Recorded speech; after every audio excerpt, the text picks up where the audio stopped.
Hello everyone. Yes, I've been away for a while, work and motivation and all that, but I have still been working on Multiverse. I'm currently working on part 19, excuse me, and I just wanted to show off something that I'm quite pleased with that I've just done for this character of Bryn.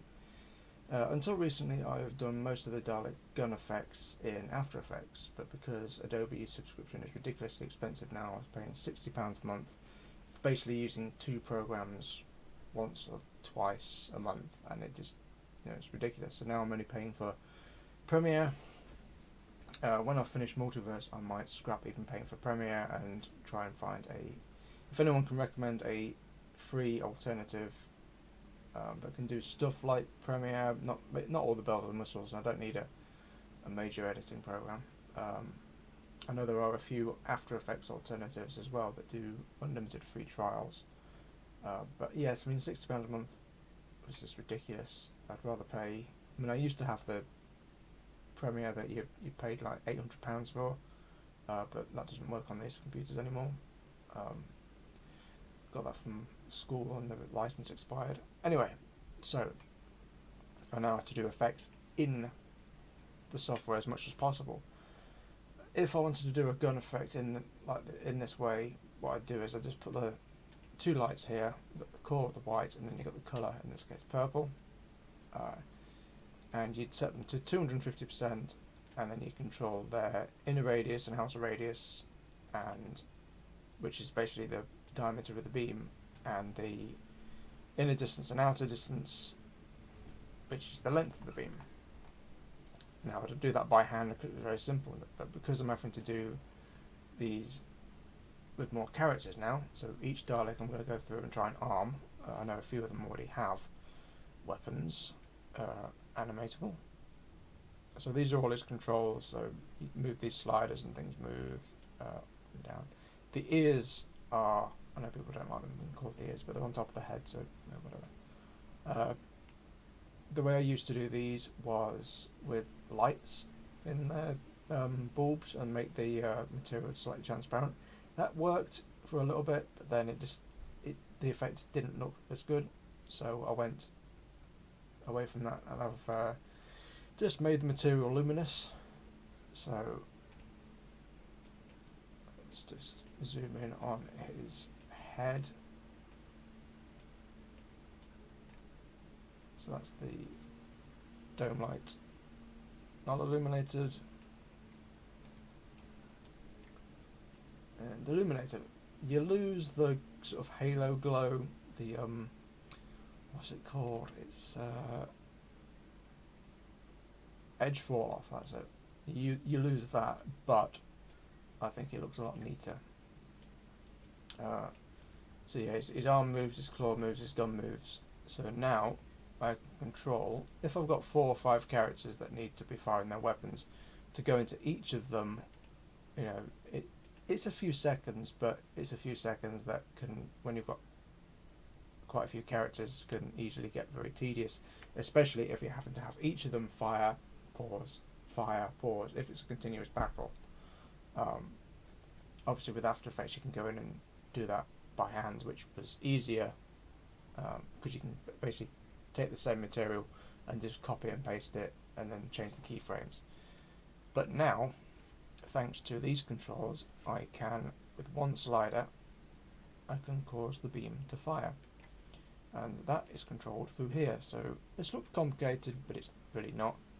So you've got the object that you want to control, and the control, and then the object you want to control and how you want to control it. In this case, the head rotation is the H, the eye pivot is P, pitch, the eye swivel is H and P, and then you can put textures in here, so you've got the luminance for the ears, then the H and P for the arm and the gun, the Z position for the extending, and the rotation for the claw and the arm.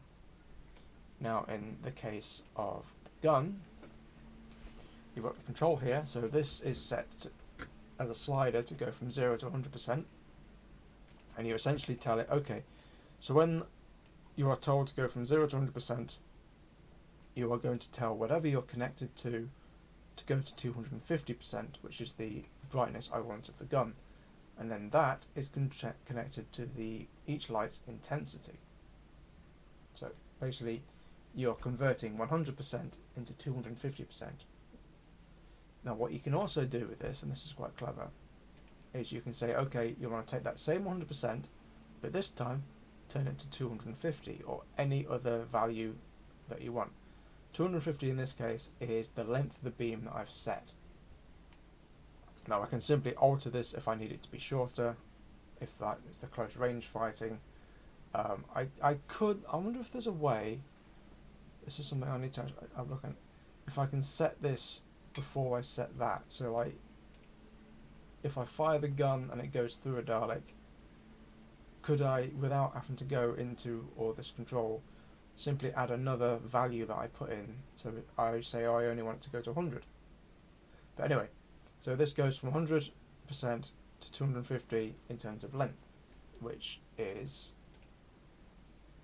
that's going to 250, and at the same time the lights are going from 0 to 100% to 0 to 250% intensity. So if this is confusing, I'm actually managed to confuse myself. And then that's what it looks like rendered. Basically like Mara Jade's lightsaber. And then, so when I'm not using the gun, I've got this outline of the lights, which is, it's not too intrusive, but when you've got, like say, when you've got like 10 or so characters and maybe like they're waving their weapons around as if they're threatening or just like gesturing, it can get in the way. So I can simply turn it off, which, as you can see here, these two lights, these two options have gone red. Basically these control, tell you if it's visible in editor, which is this, and visible in renderer, which is this. So you can see this is not visible in either. So if I was to put that to 100%, it would still not be visible because I've told that to be essentially turn it off. And that's controlled by a not switch, which is connected. It's basically told when I hit that, it tells the visible in editor and visible in renderer on each light to turn on or off. You can do a lot more complicated things. I've seen people control the entire lighting rigs from this thing. You can set up so that you can have a control in front of the Dalek's eye, so rather than selecting the Dalek, you're selecting the control, and if you grab it looks like basically it kind of looks like the X, Y and Z coordinates, but it's attached to a shape, and you lift it up and the eye lifts up, you put it down, the eye moves around, but then you turn it left or right and the dome moves as well. Same with the arms, like you can just grab a cube around the claw and move them, you can pull it out.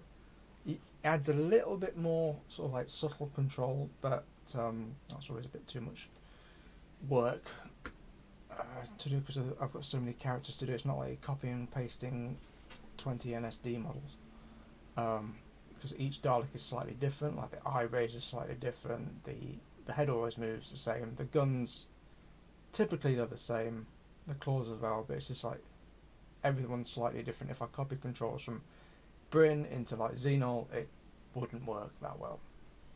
Some of them are also different scales depending on what scene they're from. Yeah, so I just thought I'd show that off. I think it's quite cool. As I say, I am working on part 19. Part 20 will be the last part, and where we go from there, I'm not sure. So, yeah, hopefully you enjoyed this video. I know it's a bit of a rambly one, but yeah, let me know what you think, and if you want to see any more behind the scenes. Thanks, guys.